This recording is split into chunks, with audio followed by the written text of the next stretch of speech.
right into this world all alone. God takes your soul, you're on your own. The crow flies straight, a perfect line on the devil's bed. A movie theater where 12 people were killed and nearly 60 were wounded. Can you keep a secret? Will you hold your hand among the flames? I interviewed 2 different people who have experienced violence firsthand and asked them about their thoughts on the topic. So tell me, why do you think so many people believe that media causes violence? Every aspect of a person's life determines their personality and behavior. A child that grows up to be violent, more likely to commit crimes, may have experienced neglect from their parents while growing up, or peer influence.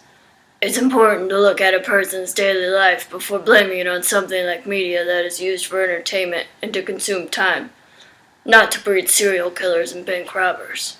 Tell me, why do people continue to use media if they know the consequences of potentially acting more aggressive than before? Many people use media platforms as an outlet for stress or to get away from constant movement in everyday life. It's also common to use media such as video games to challenge oneself in an isolated world that they would not experience otherwise.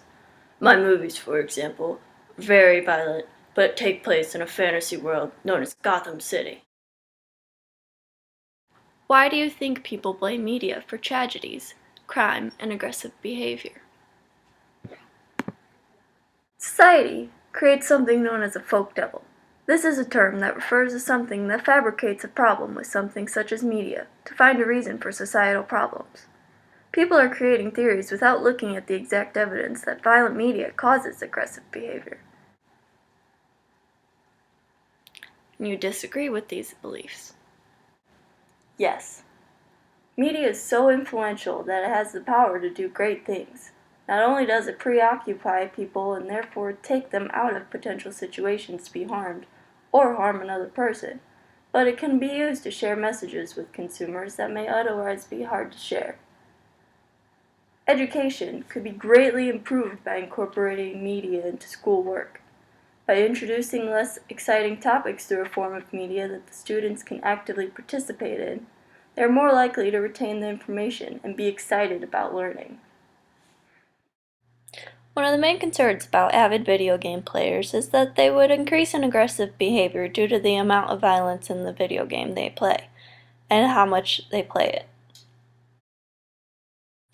It is assumed that a child who plays violent video games often is influenced to act the exact same way as the characters do in the games. However, it is not likely that they would like to shoot a gun just as well as they do in the video game. Penn and Teller conducted an experiment testing the difference between actively participating in media such as video games and shooting a gun in real life. The results are as follows.